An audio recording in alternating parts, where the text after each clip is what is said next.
बिस्मिल्लाहिर्रहमानिर्रहीम अल्लाहुम्मा सल्ली अला मुहम्मद व आले मोहम्मद। अस्सलाम वालेकुम। एस्ट्रोलॉजी की क्लास के साथ आप लोग की खिदमत में हाज़िर हूँ। आज जिस असेंडेंट को हम पढ़ने जा रहे हैं उसमें है कैप्रिकॉर्न असेंडेंट, यानी कैप्रिकॉर्न लगन को हम देखेंगे कि कैप्रिकॉर्न असेंडेंट जो है वो हाउसेस की जो डिवाइडेशन है वो किस तरह से करता है। और इसके बाद दो असेंडेंट हमारे रह जाएंगे और उसके बाद इंशाअल्लाह ताला ईद पे आप लोग तैयार रहें। ईद की छुट्टी तो होगी, लेकिन इस ईद की छुट्टी में आप लोगों को टेस्ट भी मिलेगा, वो टेस्ट भी आप लोगों को करना होगा। उसमें कोई हीले बहाने नहीं चलेंगे, क्योंकि ईद पे बीमार लोग भी ठीक हो जाते हैं, नज़ला ज़ुकाम खांसी भी ठीक हो जाता है, क्योंकि सजना संवरना होता है, बनना होता है, तो सारी बीमारियां दूर हो जाती है। वैसे ही जैसे हमारे पॉलिटिशियन हैं बिल्कुल ठीक हैं, किसी व्हील चेयर का सहारा नहीं है, कोई ऑक्सीजन मास्क नहीं है, बिल्कुल ठीक। तो आप लोगों का भी मुझे लग रहा है कि अब काफ़ी अरसा हो गया कि आपने टेस्ट नहीं किया, तो हालत कुछ ऐसी है कि अब थोड़ा घबराने का वक्त आ गया है। तो एक सवाल आया था मेरे पास कि आगे चल के हम लोग का जो सीक्वेंस है पढ़ाई के हवाले से वो क्या होगा। इसमें एक दो बातें मैं बता दूं कि अभी हमारी डबल क्लास होती है, ईद के बाद इंशाल्लाह हमारी ट्रिपल क्लास हुआ करेगी। उसमें जैसे दो असेंडेंट्स आते हैं, इंशाल्लाह ईद के बाद जो है वो 3 असेंडेंट्स आया करेंगे, ताकि हम जून तक अपना मैक्सिमम जो सेशन है उसको हम कंप्लीट करें। और हमें किसी भी हवाले से भी जल्दी की ज़रूरत नहीं है। और आप लोग ये मत समझिएगा कि 6 माह के बाद मैं अवेलेबल नहीं हूँ। मैं जब तक मेरी ज़िंदगी है मैं आप लोगों के पास अवेलेबल हूँ। कहीं पे आप लोग स्टक होते हैं और मेरी ख्वाहिश है कि आप लोग मेरे से भी आगे निकलें। जैसे एक वालिद है, उसकी ख्वाहिश होती है कि उसकी औलाद उससे भी आगे निकले, उससे भी आगे जाए, उससे भी आगे तरक्की करे। तो इसी तरह मेरी भी ख्वाहिश है कि आप लोग भी तरक्की करें, लेकिन हर चीज़ को बड़े तहम्मुल से समझ के फिर आपने करना है। और मैं फिर से कहूँगा, पिछली क्लास में भी मैंने कहा था कि ये जो वक्त अभी आप लोगों का चल रहा है ना, ये बड़ा कीमती वक्त है, ये यादगार लम्हात हैं, ये दोबारा ज़िंदगी में शायद फिर ना आए। तो एक एक चीज़ को बड़ी तवज्जो से, अभी पिछले दिनों मेरा एक एम्प्लॉय है, वो मेरे साथ बाहर चला गया बाज़ार में, हमको चीज़ें लेने गए, तो गाड़ी थी उसमें एसी भी लगा हुआ था, तो मेरे साथ वो जा रहा था। तो मैं बस एक टेंशन में था कि मैंने वहाँ पहुँचना है, मैंने काम करना है, मैंने ये करना है, वो करना है और फिर वापस आ जाना है। तो खैर काम करके हम लोग वापस आ गए, लेकिन उसको आज भी याद है कि हम एक अच्छी गाड़ी में गए थे, एसी लगा हुआ था, बड़ा मज़ा आया था कि उसने उस लम्हे को एंजॉय किया। लेकिन जो ड्राइवर था वो बेचारा परेशान था कि मैं परेशान था, फ़िक्रमंद था। तो मैं आप लोगों को लेकर फ़िक्रमंद हूँ। आप लोग बिल्कुल रिलैक्स रहें और ये मत समझें कि हम स्लो चल रहे हैं या हमें थोड़ा सा वक्त लगेगा। मैं ख़ुद अभी तालिब इल्म हूँ, मैं एस्ट्रोलॉजी सीख रहा हूँ। मैं हर दफ़ा जब आपको लेक्चर देता हूँ तो उसमें मेरे लिए भी सीखने के लिए बहुत कुछ होता है। तो मैं ये नहीं कह सकता कि मैं बिल्कुल 100% एस्ट्रोलॉजी सीख चुका हूँ या मैं जानता हूँ। मैं तो ख़ुद अभी स्टूडेंट हूँ। तो आप लोगों ने मेरा साथ देना है, इसी तरह मेरे साथ चलते रहना है। कैप्रिकॉर्न असेंडेंट के हवाले से हम लोग आज जिक्र करेंगे। नंबर 10 आप लोग देख सकते हैं स्क्रीन पे लिखा हुआ है। 10 का मतलब है कैप्रिकॉर्न, जिसका लॉर्ड प्लैनेट है सैटर्न, ज़ोहल। और सैटर्न ने इस जायचे का पहला घर और जायचे का दूसरा घर, कि इसने जायचे का पहला और दूसरा घर दोनों अपने पास रखे हुए हैं। कंट्रोलिंग पावर भी इसके पास है, फाइनेंस भी इसके पास है, पर्सनालिटी भी इसके पास है, रिलेशनशिप ख़ानदान के वो भी इसके पास है, गुफ्तगू बोलना सब कुछ इसके पास है। तो कैप्रिकॉर्न असेंडेंट के अंदर सैटर्न जो है वो एक पॉजिटिव और बेनिफिशियल प्लैनेट है कि वो जहाँ जाएगा, जहाँ बैठेगा, जहाँ देखेगा वहाँ फ़ायदा ही देगा, क्योंकि कोई भी नहीं चाहता कि उसका अपना घर ख़राब हो, यानी अपना जायचा ख़राब हो। अनलेस और अनटिल ज़ोहल जो है वो किसी नहस घर में चला जाए या हबूद का यानी नीच का हो जाए, डिबिलिटेशन का हो जाए, तो फिर प्रॉब्लम या गड़बड़ हो सकती है। या डिग्री वाइज 0 है तो फिर हमें उसको बूस्ट देना है, हमें उसे बूस्टर डोज लगानी है, हमें उसे ताकत देनी है। अगर ख़राब है तो फिर हमें उसके जो अफेक्ट्स और उसकी जो वेव्स आपकी बॉडी में आ रही हैं उसको रिवर्स करना है, कि ज़ोहल से रिलेटेड चीज़ों को ज़्यादा से ज़्यादा निकालना है, देना है, डोनेट करना है, चैरिटी करनी है, सदका करना है, जो मर्ज़ी नाम आप इसको दें। तो सैटर्न इस असेंडेंट के अंदर एक पॉजिटिव प्लैनेट है। और सैटर्न ने क्या बर्ताव किया जायचे के तीसरे घर के साथ। तीसरा घर और जायचे का 12वां घर। नंबर 12 जहाँ पे लिखा हुआ है, नंबर 12 का मतलब है पाइसेस। नंबर 9 जहाँ पे लिखा है इसका मतलब है सेजिटेरियस, यानी तीसरा घर तीसरा ही है, 12वां घर 12वां ही है। और दोनों हाउसेस हैं जुपिटर के पास। सैटर्न और जुपिटर ये दोनों एंटी हैं, इन दोनों की आपस में नहीं बनती। तो इस असेंडेंट के अंदर जुपिटर को हम कभी भी स्ट्रांग नहीं करते, क्योंकि ख़र्चा बढ़ा देगा, फजूल की मेहनत बढ़ा देगा, तन्हाई बढ़ा देगा, कैदो बंद हो सकता है जेल तक जाना पड़ जाए, हॉस्पिटल का ख़र्चा बढ़ा देगा, अकेलापन दे देगा, नज़र बद दे देगा, ज़िम्मेदारियाँ आयद कर देगा, गलत फहमियों का शिकार हो जाएंगे। तो वो ख़राबियाँ, वो खसूसियात जो तीसरे और 12वें घर की हैं वो एक्टिव हो जाएंगी अगर हम जुपिटर को ताकत देंगे या जुपिटर के साथ हम कोई भी छेड़छाड़ करेंगे। तो जुपिटर इस जायचे के अंदर जिधर जिधर जाएगा वहाँ पर प्रॉब्लम्स देगा, सिवाय एक सिचुएशन के, और वो बनेगी विपरीत राजयोग की, क्योंकि जुपिटर के पास एक नहस घर भी है। तो नहस घर का मालिक नहस घर में आ जाए तो हम उसको विपरीत राजयोग कहते हैं, लेकिन उसकी कंडीशन भी पूरा होना ज़रूरी है कि कंडीशन पूरी होगी। लेकिन विपरीत राजयोग के अंदर भी कभी स्टोन नहीं पहनाया जाता। विपरीत राजयोग भले लग जाए लेकिन उसका स्टोन नहीं पहनाया जाता, ना पहना जाता है। नेक्स्ट हम बढ़ते हैं जायचे के 4th हाउस की जानिब और जायचे के 11th हाउस की जानिब। नंबर 1 जहाँ पे लिखा है एरीज, 8 जहाँ पे लिखा है स्कॉर्पियो। घर चौथा है और घर 11वां है। घर ने अपनी जगह नहीं बदलनी, सिर्फ ज़ोडिक साइंस अपनी पोजीशन चेंज कर रहे हैं। क्यों? क्योंकि असेंडेंट बदल रहा है। पहले हम सेजिटेरियस पढ़ रहे थे, 9 लिखा हुआ था, अब कैप्रिकॉन आ गया, 10 लिखा हुआ है पहले घर में, अब 9 पीछे चला गया एक घर। तो केंद्र का घर मिल गया मार्स को, 4th हाउस, अहम घर के अपना सुकून दे दिया उसने, अपने घर का सुख दे दिया। माँ है, चौथा घर बालदा, आबाई वतन, आबाई मुल्क है, लैंड है, ज़मीन है, और दूसरी तरफ ख्वाहिशात दे दी हैं। तो मार्स को इतना इम्पॉर्टेंट घर मिलने की वजह से सैटर्न का वो एंटी है, लेकिन इस असेंडेंट के अंदर सैटर्न जो है वो न्यूट्रल रहेगा, क्योंकि माँ है। माँ जितनी मर्ज़ी सख्त मिजाज हो, जितनी मर्ज़ी अग्रेसिव हो, माँ माँ होती है। तो कभी भी मार्स जो है इस जायचे के अंदर मैलेफिक नहीं होगा, वो न्यूट्रल रहेगा, एवरेज रहेगा। एवरेज प्लैनेट कैसे अपने असरात देते हैं हम इसको पढ़ेंगे भी। अभी आप सिर्फ इतना याद रखें कि ये पॉजिटिव है, ये नेगेटिव है, ये न्यूट्रल है, ये एवरेज है। इस तरह से आप अभी तमाम असेंडेंट्स के नोट्स बना लें, लिख लें उनको। अभी सवाल ये आया था कि जायचा बनाएं तो सबसे पहले क्या देखें, तो मैं इनको बता रहा था कि मैं जब भी जायचा बनाता हूँ तो मैं सबसे पहले ये देखता हूँ कि उस जायचे में कौन सा सयारा शर्फ का है, कौन सा हबूद का है, कि सबसे पहले ये मार्क कर लें कि कौन सा उसमें उच्च का है, कौन सा नीच का है।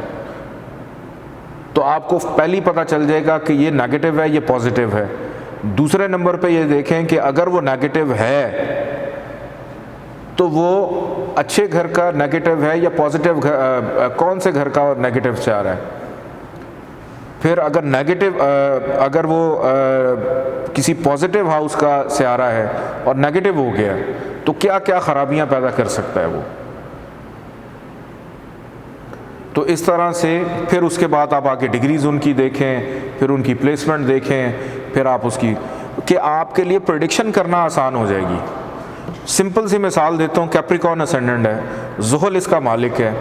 ज़ुहल अगर इसी जायचे के चौथे घर में आके बैठ जाता है, 4th हाउस में जो एरीज का घर है वहाँ पे आके बैठ जाता है, तो यहाँ पर ज़ुहल हो जाता है नीच का, हबूद का। तो स्ट्रेट अवे आपके माइंड में क्या बात आएगी कि साहिब जायचा तो खुद ही ख़राब है, इसका तो ज़हनी सुकून बर्बाद है, इसकी माँ से नहीं बनती है, इसको घर का सुख नहीं है। तो इस तरह से प्रेडिक्शन होती है कि आप देखें असेंडेंट का लॉर्ड कहाँ बैठा हुआ है। अगर यही सैटर्न जो है वो जाकर इधर 9वें घर में बैठ जाए तो आप स्ट्रेट अवे प्रेडिक्शन कर सकते हैं कि जी बड़ा नसीबों वाला है, बड़ा अच्छा नसीब लेकर पैदा हुआ है। लेकिन उसके साथ डिग्री भी देख लें, 0 डिग्री पे हो और पता चले वो बेचारा रिक्शा चला रहा है, तो उसको ताकत भी देनी है कि उसके नसीब को स्ट्रॉन्ग करना है। तो इस तरह से प्रेडिक्शन की जाती है। नेक्स्ट हम लोग बढ़ते हैं मार्स के हवाले से। मैं ये बता दूं कि मार्स ज़ायचे में एक एवरेज है और एवरेज प्लैनेट का स्टोन पहना जाता है। अगर वो मेलेफिक यानी नहस होता तो फिर हम नहीं पहनते, लेकिन जो एवरेज प्लैनेट है उसका स्टोन उसको ताकत दी जा सकती है। नेक्स्ट हाउस की जाने बढ़ते हैं, ज़ायचे का 5वां घर नंबर 2 जहाँ पर लिखा हुआ है, और ज़ायचे का 10वां घर नंबर 7 जहाँ पर लिखा हुआ है। नंबर 2 का मतलब है टॉरस और नंबर 7 का मतलब है लिब्रा। दोनों का लॉर्ड प्लैनेट है वीनस। वीनस और सैटर्न असेंडेंट के लॉर्ड की दोस्ती है और बड़ी गहरी दोस्ती है, बड़ा प्यार है, मोहब्बत है दोनों के अंदर। तो एक घर ज़ुहल ने दोस्ती को निभाते हुए मोल तरकोन का दिया है वीनस को, और दूसरी तरफ केंद्र का भी दे दिया कि दोनों के दोनों अच्छे घर उसने अपने दोस्त को दे दिए हैं। तो वीनस भी इस ज़ायचे के अंदर पॉजिटिव प्लैनेट रहेगा, बेनिफिशियल होगा, जहाँ जाएगा, जहाँ बैठेगा, जहाँ देखेगा वहाँ पर फ़ायदा देगा। चलें यहाँ पर एक और छोटी सी मैं मिसाल देता हूँ आपको। यही वीनस, अब वीनस के बाद केंद्र का घर है, यही वीनस अगर एक घर पीछे यहाँ पर आकर बैठ जाता है 9th हाउस में, तो खुडे लाइन लग गया। क्यों? क्योंकि 6 का मतलब है वर्गो, यहाँ पर वीनस होता है नीच का, कि अब वीनस बाउंड हो गया है एक तरफ कारोबार में प्रॉब्लम देने के लिए, 10वें घर को भी ख़राब कर रहा है, फिर दूसरा घर उसका 5वां औलाद के सुख को भी ख़राब कर रहा है, मोहब्बत के घर का मालिक और मोहब्बत का ही सियारा है, मोहब्बत में भी नाकामी है, फिर इधर वालिद के साथ भी प्रॉब्लम आ रही हैं, और यहाँ से बैठकर वीनस 7वीं नज़र डाल रहा है ज़ायचे के 3रे घर पे भी। तो मेहनत का सिला ही नहीं मिल रहा, मेहनत करता चला जा रहा है। तो इस तरह से अभी हम डिग्रीज़ को नहीं देख रहे, ये एक सिर्फ जर्नल सी मैं आप लोगों को बता रहा हूँ कि प्रेडिक्शन कैसे की जाती है। आप लोग अब आहिस्ता आहिस्ता इस तरफ आना शुरू हो जाए। नेक्स्ट हाउस की जानिब हम बढ़ते हैं कि वीनस, मैं बता दूं कि वीनस इस ज़ायचे के लिए पॉजिटिव है, अनलेस और अनटिल, जैसे मैंने बताया कि अगर हबूत का हो जाता है तो प्रॉब्लम देगा, अदरवाइज़ किसी नहस में है तो प्रॉब्लम देगा, बट अदरवाइज़ फ़ायदा ही देगा। नेक्स्ट हाउस की जानिब बढ़ते हैं, ज़ायचे का 6ठा घर और ज़ायचे का 9वां घर 9th हाउस, कि मरकरी के पास 2 घर हैं, एक 6 हाउस नंबर 3 और एक 9th हाउस नंबर 6 जहाँ पे लिखा है घर घर ही हैं। सिर्फ ज़ोडिक साइंस अपनी जगह को तब्दील करते हैं और उनके लॉर्ड प्लैनेट्स जो हैं वो बताते हैं कि उन्होंने क्या बर्ताव करना है। अब एक मोल तरकोन का अच्छा घर है, नसीब उसके पास है, एक तरफ नहस भी है, लेकिन मोल तरकोन के घर मिलने की वजह से मरकरी की अफादियत बढ़ जाती है, क्योंकि नसीब उसने ले लिया कि बाय बर्थ जो नसीब उसका था वो उसके पास है। तो मरकरी की और सैटर्न की दोस्ती भी है, बोथ आर फ्रेंडली। तो मरकरी इस ज़ायचे के अंदर एक अच्छा प्लैनेट है, जहाँ जाएगा, जहाँ बैठेगा, जहाँ देखेगा वहाँ पे अच्छाई देगा, बुराई कभी नहीं देगा, फ़ायदा देगा। अब यही मरकरी मिसाल के तौर पे अगर आकर बैठ जाता है पैदाइशी तौर पे ज़ायचे के किसी भी कैप्रिकॉर्न असेंडेंट के 3रे घर में, तो यहाँ पर क्या होता है मरकरी को 12 लिखा हुआ ना, पाइसिस में मरकरी हबूत का होता है, डिबिलिटेशन का, कि साहिब ज़ायचा नसीब लेकर पैदा हुआ है और नसीब किधर बैठा हुआ है, फजूल की मेहनत के घर में, कि सारी ज़िंदगी अपने नसीब को एक्टिव करने के चक्कर में भाग दौड़ उसकी लगी रहेगी। तो इस तरह से हम प्रेडिक्शन करते हैं, लेकिन डिग्री वाइज उसकी ताकत को देखना भी ज़रूरी होता है, उसको हम निगलेक्ट नहीं कर सकते। नेक्स्ट हाउस की जानिब बढ़ते हैं, ज़ायचे का 7वां घर 7th हाउस नंबर 4 जहाँ पे लिखा है, 4 का मतलब है कैप्रिकॉर्न और सॉरी कैंसर, कि कैप्रिकॉर्न असेंडेंट है और 7वां घर है कैंसर का। तो कैंसर का लॉर्ड प्लैनेट है मून। अब मून सैटर्न का एंटी भी है। अब घर उसको केंद्र का मिल गया है, लेकिन कभी भी मून यहाँ पॉजिटिव नहीं होगा। क्यों? क्योंकि असेंडेंट के बिल्कुल सामने है, मुकाबले पे है, उसका ओपोनेंट है। तो कभी भी मून इस असेंडेंट के अंदर, भले वो केंद्र का हो, आप जितने भी कैप्रिकॉर्न असेंडेंट वाले अफराद हैं उनसे मिले और उनसे पूछें उनकी अज़दवाजी ज़िंदगी कैसी है या उनकी शराकतदारी कैसी है। ये शबीर साहब हाथ जोड़ रहे हैं, लगता है ये भी कैप्रिकॉर्न असेंडेंट है। तो कैप्रिकॉर्न असेंडेंट वालों पे हमेशा उनके ओपोनेंट्स हावी रहते हैं। मेरे पास बड़ी मिसालें आती हैं कैप्रिकॉर्न असेंडेंट, मेरे बहुत सारे दोस्त भी हैं, वो बेचारे बड़ी कोशिश करते हैं दूसरों को, कोई भी बात प्यार से भी कर रहे हो ना, तो उनका जो ओपोनेंट होता है ना, वो आगे से कहता है पता नहीं लड़ रहा है या अकल सिखा रहा है। तो कभी भी मद्दे मुकाबिल अफराद इनको उस तरह से ट्रीट नहीं कर रहे होते जैसे इनकी ख्वाहिश होती है। कैप्रिकॉर्न असेंडेंट वाले लोग, ज़ुहल है ना, मौलम से आ रहा है, इनको जो अच्छा लगता है वो भी कह देते हैं, जो बुरा लगता है वो भी कह देते हैं। यहीं से ख़राबियाँ शुरू हो जाती हैं। ये कैप्रिकॉर्न असेंडेंट की सबसे बड़ी खामी होती है। खूबी होती है या खामी होती है, लेकिन यही चीज़ उनके गले पड़ जाती है। और बिल्कुल सामने मून है। अब मून है जज्बाती। क्यों मुखालिफ है, क्यों एंटी है? क्योंकि मून एक सेंसिटिव से आ रहा है। वो तारीफ़ सुनेगा तब भी शर्माएगा, तनकीद सुनेगा तब भी वो आग बगूला हो सकता है, दोनों सूरतों में। लेकिन मून जिसका 7th हाउस में अगर मून पड़ा हो या वीनस पड़ा हो, उसका शरीका हयात बड़ा खूबसूरत होता है। दुनिया में दो चीज़ें ऐसी हैं कि हसद जो है वो सिर्फ़ और सिर्फ पैसे से नहीं होता, हसद हुस्न का भी होता है, जो कि पैसे से भी बड़ा हसद है। एनीवेज, कैप्रिकॉर्न असेंडेंट वाले हाथ जोड़ रहे हैं आज। नेक्स्ट हाउस की जानिब हम लोग बढ़ते हैं, ज़ायचे के 8वें घर की जानिब, नंबर 5 जहाँ पर लिखा हुआ है। 5 का मतलब है लियो, और लियो का लॉर्ड प्लैनेट सन वैसे ही ज़ुहल का सबसे बड़ा दुश्मन है, सबसे बड़ा एनिमी है, एंटी है, उसके मुखालिफ है। और 8वां घर यहाँ पे मिला उसको, वैसे ही ख़राब घर मिला हुआ है। तो सन इस ज़ायचे के अंदर कभी भी पॉजिटिव बिहेव नहीं करेगा। हम कभी भी सन को पॉजिटिव नहीं ट्रीट करेंगे। सिर्फ एक सूरत हो सकती है, वही विपरीत राजयोग वाली। विपरीत राजयोग एक ऐसा योग है कि जिसके अंदर, उस घर के अंदर मौजूद जितनी ख़राबियाँ होती हैं ना, साहिब ज़ायचा उनसे बरी ज़िम्मा हो जाता है कि अगर हादसात हैं, हादसात पेश नहीं आएंगे, मुश्किलात हैं, नहीं आएंगी, हर्डल्स हैं, नहीं आएंगी। कि विपरीत राजयोग जो है उन चीज़ों को कंट्रोल करता है, उन चीज़ों के ऊपर रहते हुए जब ये योग लग जाए तो बरी ज़िम्मा हो जाता है साहिब ज़ायचा उन चीज़ों से। विरासती मसाइल नहीं आएंगे, ससुराल अच्छा हो जाएगा, 8वां घर, डेथ फोबिया उसको नहीं होगा, और बहुत सारी चीज़ें, नाउमीदी मायूसी का शिकार नहीं होगा, गलत कारियों की तरफ नहीं जाएगा। क्योंकि 8वें घर के अंदर रिश्वत, जो इलीगल एक्टिविटीज़ होती हैं, जिनसी एक्टिविटीज़ के अलावा, वो 5वें घर से हम लोग देखते हैं। 8वां घर जो है उससे ह्यूमन बॉडी के जो ऑर्गन्स होते हैं, मेल और फीमेल, वो देखे जाते हैं 8वें घर से। तो उससे रिलेटेड प्रॉब्लम्स भी आ सकती हैं अगर 8वां घर ख़राब हो। कि अक्सर मर्द और ख़वातीन, जैसे औलाद होने में दुश्वारी है, औलाद नहीं हो रही, तो हम सारी ज़िंदगी 5वें घर के पीछे भागते रहते हैं, 8वें को तो हम देखते ही नहीं हैं कि वो जो मेन आपके ऑर्गन्स हैं वो 8वां घर तो नहीं कहीं ख़राब करके बैठा हुआ। कंसीविंग में प्रॉब्लम्स आ रही हैं, ख़वातीन को ओवरीज़ के मसाइल आ जाते हैं, सिस्ट की प्रॉब्लम बन जाती है। तो आप सारी ज़िंदगी 5वें के पीछे ना भागें कि औलाद का सुख है या नहीं है। पहले वो तो देखें कि जिन चीज़ों से ये सारी चीज़ें, अब दूसरा घर बड़ा अहम होता है कि ख़ानदान में इजाफ़ा, कि नस्ल आगे बढ़ेगी या नहीं बढ़ेगी।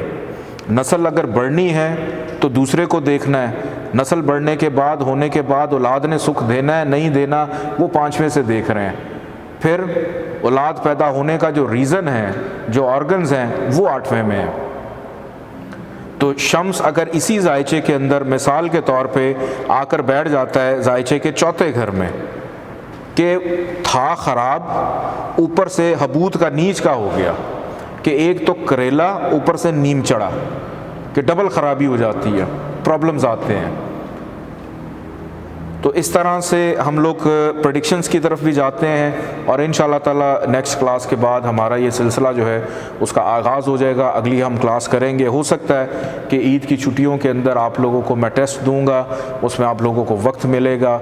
लेक्चर बहरहाल इंशाअल्लाह आप लोगों को मिलेगा। लेक्चर की मैं कोशिश करूँगा कि हमारी छुट्टी ना हो, लेक्चर आपको बाकायदगी से मिलते रहेंगे।